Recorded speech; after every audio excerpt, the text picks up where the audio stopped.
Merci beaucoup, merci beaucoup d'être venu en si grand nombre, ça fait plaisir. On va rester dans le domaine des emplois verts. La forêt, c'est très très vert, mais il y a un petit peu de mécanique là-dedans. Et on va voir un petit peu de quoi cette mécanique peut apporter comme problème au niveau des utilisateurs.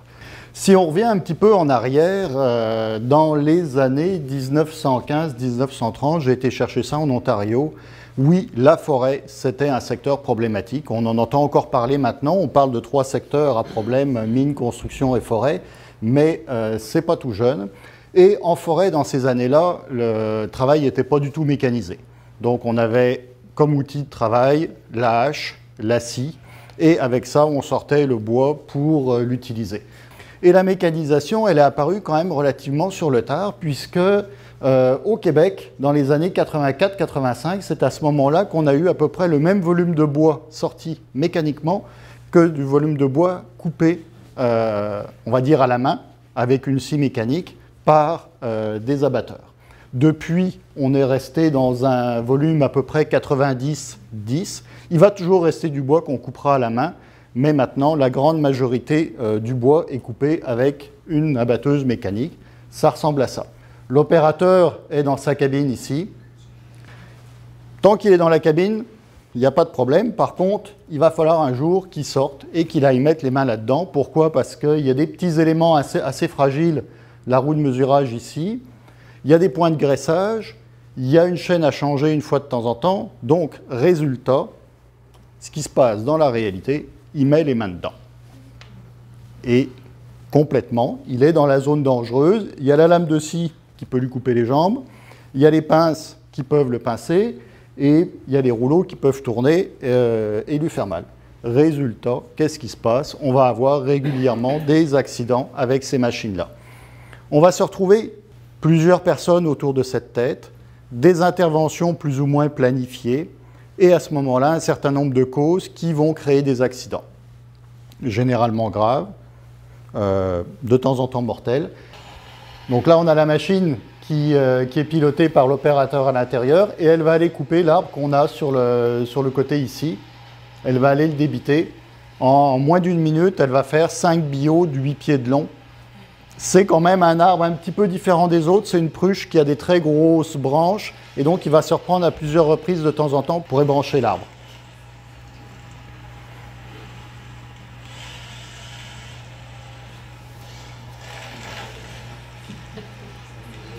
Alors avant, c'était fait à la main, avec la tronçonneuse. C'est plus rapide, c'est plus efficace. Alors, en termes de réglementation, on a un grand vide.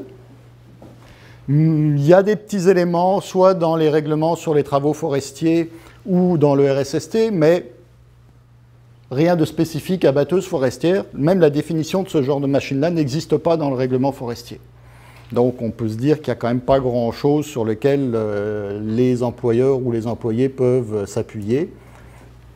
Alors, les objectifs du projet de recherche qui a été initié, c'était de documenter l'activité de l'opérateur d'abatteuse à l'aide d'une analyse ergonomique et d'une analyse du risque. Donc de faire vraiment les deux volets, plus ergonomie, utilisation de la machine, plus technique, risque, et de aussi travailler avec une AMDEC, une analyse des modes de défaillance, de leur effet et de leur criticité, chose qui a été faite par un étudiant à la maîtrise de l'Université Laval. Et deuxième point, développer un mode de réglage de la tête par un seul opérateur. On se doute bien quand il y en a deux, il y en a un aux commandes, un à côté du problème. Un jour, on va avoir effectivement un problème qui va surgir. Donc, 53 heures d'abattage filmé, analysé, 35 interventions de courte durée sur la tête, 9 interventions de longue durée et 7 terrains différents dans les 4 saisons. L'objectif, c'était de voir la réalité du terrain. Donc à ce moment-là, on a essayé d'avoir des machines à roues ou à chenilles.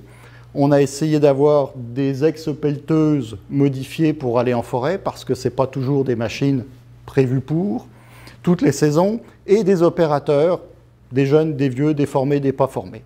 Pourquoi? Pour voir un peu la variété d'utilisation. En termes de résultats, on s'est promené dans tout le Québec, de la Gaspésie jusque dans l'Abitibi.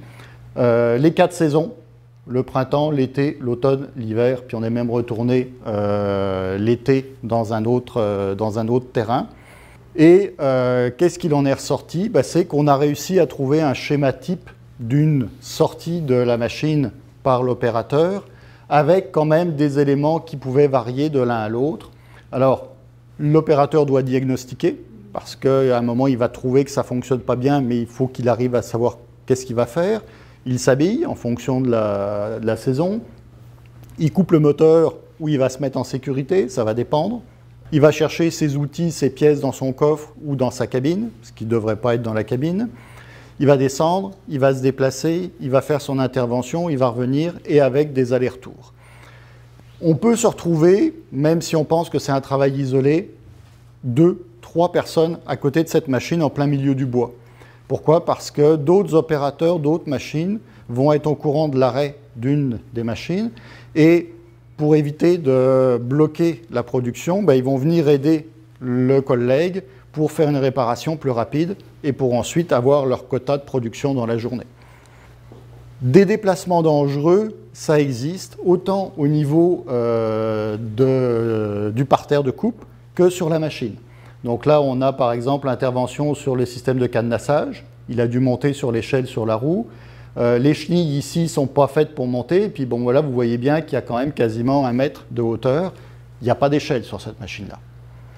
Donc il va falloir qu'il monte dessus. Là, c'est bien, il fait à peu près beau, mais imaginez dès qu'il pleut ou dès qu'il neige, ça va être plus difficile.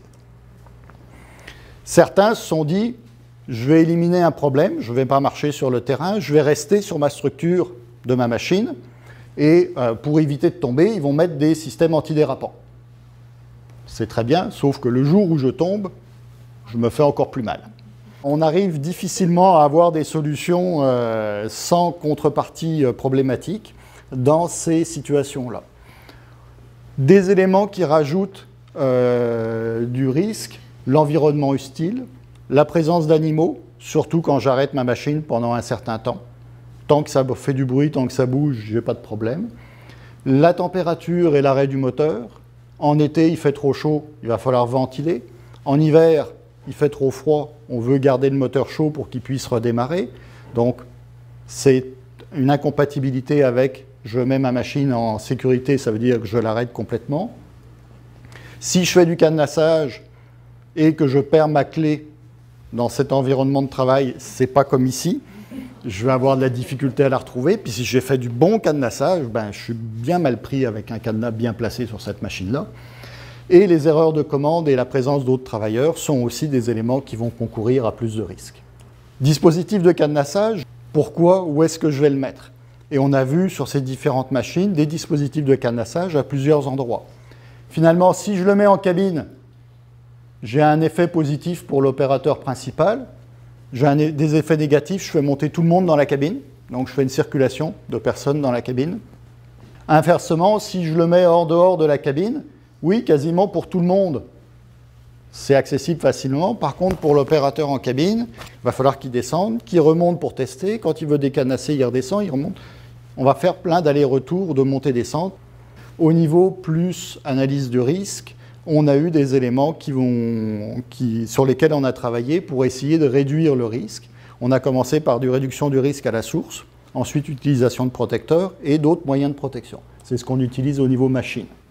Donc les recommandations ou les éléments de sécurité qu'on peut apporter, limiter les déplacements sur les roues ou sur les chenilles, donc avec des marchepieds, avec des points d'accès fréquents bien identifiés, favoriser la montée et la descente de la cabine avec les mains libres, donc des outils en bas et accessibles du bas, et limiter les déplacements sur le parterre de coupe.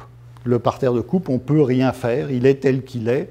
Tout ce qu'on peut à la limite ajuster, c'est de dire je recule ma machine de quelques mètres pour pouvoir marcher sur une zone qui est un peu plus compactée que le reste.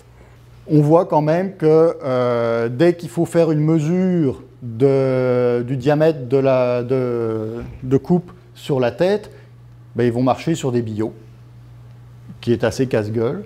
Et ensuite, on a beau avoir une échelle sur cette machine-là, la roue, elle sert aussi très bien de marchepied et les risques de tomber sont quand même très très grands. Quand je parlais diagnostic, avant de sortir de la cabine. Ben là, on a un diagnostic. L'opérateur est sorti de sa cabine. Il a le pied sur le bord de la cabine. La tête d'abattage est ici. Il l'a rapproché le plus possible de sa cabine. Et là, il a essayé de trouver son problème sans sortir, sans avoir à descendre, à marcher dans le bois coupé. Et à ce moment-là, il avait, entre guillemets, une meilleure vision. Donc, ils sont toujours pris entre deux possibilités. Je ne sors pas trop de ma cabine, j'essaye de rester dans ma zone de sécurité, ou alors j'ai besoin de marcher, mais je peux me tordre la cheville. Protecteur, ben on s'aperçoit que cette machine-là, qui est dangereuse, qui a besoin de couper, qui a besoin d'entraîner l'arbre, on ne peut pas lui mettre un protecteur autour, sinon elle ne fonctionne plus. Donc on va être obligé d'aller vers des dispositifs de protection ou des méthodes de travail. Les équipements de protection individuels, tels qu'on peut le concevoir pour un abatteur manuel, face à cette machine-là, ils sont d'aucune utilité. Donc, quand on descend, dispositif de protection, communication, démarrage, mouvement intempestif, arrêt d'urgence, valve hydraulique, 4 fois munir. Ça veut dire que la grande majorité de ces machines-là n'ont pas ces éléments-là de sécurité. Oui, on va de temps en temps retrouver un arrêt d'urgence. Sur toutes les machines qu'on a vues, il y avait une machine qui avait 2 arrêts d'urgence, un en cabine, un dehors. Mais pour le reste, on ne le retrouve pas. Pourtant, c'est des éléments techniques qu'on voit en sécurité des machines sur des machines plus fixes. Commandes, on va se retrouver avec des commandes que l'opérateur va utiliser. Ces commandes deviennent paramétrables. Donc, je peux asseoir un opérateur A ou un opérateur B sur cette même machine et puis je peux faire modifier les commandes parce que l'un, il joue mieux de la main droite puis l'autre joue mieux de la main gauche. Donc, ils vont pouvoir changer des commandes entre les deux joysticks. Donc le jour où je demande à quelqu'un de monter dans la cabine puis de faire telle fonction, il peut se tromper. On veut aussi des éléments de blocage, de sécurité des commandes dès qu'on n'y touche plus. On veut des éléments d'annulation des commandes dans la mémoire des ordinateurs de ces machines-là. Pourquoi? Parce qu'il y a des cas documentés au niveau accident du travail de j'ai demandé telle commande, puis j'ai arrêté, puis quand j'ai redémarré, il avait gardé la commande en tête et il a continué de fonctionner alors qu'il n'aurait pas dû. Dispositif de cadenassage, faut-il l'avoir? Qui va être responsable? C'est encore des questions qui, quelques années après la mise en route du cadenassage sur ces machines mobiles en 2004-2005 par la CSST, ne sont pas tout à fait résolues. Stationnement de la machine, pouvoir reculer, essayer de se trouver de l'espace pour pouvoir tourner autour de la machine ou tourner autour de la tête. Oui, on va le faire, mais avec les contraintes environnementales. Et il pourrait y avoir plusieurs positions différentes de travail autour de la tête. Ça, c'est une des positions qu'utilisait un des formateurs dans un centre de formation professionnelle. Il déposait la tête, elle est quasiment tête à l'envers, parce que la lame qui est ici, normalement, se retrouve en dessous. Mais ça lui permet d'intervenir sans trop de difficultés. La machine est juste ici, il fait 3-4 mètres, il intervient, il revient. Mais il doit quand même marcher à côté des billots et sur les branchages qu'il vient de découper. Donc ça, ce sont les opérations sur la tête en cours d'utilisation. Il y a une autre opération qui est critique, c'est comment je règle cette machine-là, cette tête-là. Et on a étudié le réglage des pressions avec tous les différents phénomènes dangereux qui existent. Donc oui, effectivement, cette tête-là, c'est un concentré de risque et il va falloir s'en approcher avec précaution. Plusieurs causes. Soit je perds l'équilibre quand je suis à côté de la tête, cause humaine, cause technique. J'ai des démarrages intempestifs qui sont possibles, cause humaine, cause technique. Résultat, on se retrouve avec notre cocktail régulier, technique, humain, organisationnel, qui sont les différentes causes possibles de problèmes ou de situations dangereuses qui vont dégénérer, qui vont donner un dommage. Ça, c'est un exemple typique de réglage des pressions. La tête est posée au sol, le capot est ouvert. Là, il y a un mécanicien qui est venu faire le réglage, il y a un opérateur et un deuxième opérateur qui viennent en profiter pour faire le réglage de la machine, parce que pour eux aussi, c'est de la productivité qui va s'améliorer par la suite. Donc, on se retrouve avec plusieurs autour de cette tête-là. Puis là, c'est, on va dire, une situation idéale, avec un sol à peu près plat, dégagé. Et pourtant, l'opérateur à droite, lui, il commence déjà à monter sur les billots pour aller, par exemple, dans la batteuse. Alors, des solutions. On a essayé de travailler plus en amont avec des solutions techniques, mais plus on travaille en amont avec des solutions techniques, plus ça renvoie le travail sur le concepteur ou le fabricant de la machine. Réglage par une seule personne, on ne peut le faire que par conception. Si le concepteur a prévu qu'il faut être deux, ben on ne pourra jamais revenir à une conception à une seule personne. Limitation physique des possibilités de mouvement intempestif, pareil. Si j'ai des zones de blocage mécanique sur ma tête, ça ira. Si j'en ai pas, ben je ne peux pas les inventer. Le mode de fonctionnement maintenance ou réglage, je ne peux pas l'inventer non plus. Donc si le concepteur l'a mis, ben, c'est très bien. S'il ne l'a pas mis, je vivrai sans. Et ainsi de suite. Des solutions organisationnelles, il y en a aussi. Par contre, leur impact va être, on va dire, plus faible, modéré. Oui, je peux utiliser un système de communication à distance fiable. Vous avez entendu le bruit tout à l'heure. Ben, quand on fait le réglage, c'est exactement pareil. Il y a un opérateur en cabine, il y a un opérateur à côté de la tête, puis il va lui dire « monte la pression ». Mais s'il a fermé sa porte parce que la machine ne fonctionne que porte fermée, ils ne vont pas beaucoup s'entendre. Ils n'utilisent pas de radio sans fil, on ne l'a pas vu. De temps en temps des gestes. Suppression des mouvements non nécessaires au réglage. Oui, effectivement, des mécaniciens nous ont dit, moi la première chose que je fais quand j'arrive sur une tête, je débranche 3 ou 4 fils pour être sûr que les mouvements que je ne veux pas ne pourront pas se faire. Mais ce n'est pas évident et ce n'est pas quelque chose de systématique. Fatigue, travailleurs formés, expérimentés, désactivation des capteurs de la tête. On a toute une série de possibilités, mais il va falloir les implanter machine par machine, tête par tête. Au niveau de la conclusion, il y a quand même un certain nombre d'éléments qui disent que oui, on va avoir besoin de remonter jusqu'au concepteur pour avoir des solutions fiables et des solutions durables. On peut utiliser des principes techniques qui sont déjà utilisés sur d'autres machines généralement fixes, mais qui peuvent s'appliquer sur ces machines mobiles-là. Et le cadenassage, qui était une des possibilités qui était évoquée par la CSST, il va mériter quand même d'être pensé en fonction du nombre d'intervenants sur la machine et des responsabilités des différentes personnes. Sinon, ça ne fonctionnera pas parce qu'il y a toujours des incompatibilités par rapport à l'opérateur et par rapport aux différentes personnes qui étaient là. Voilà, merci.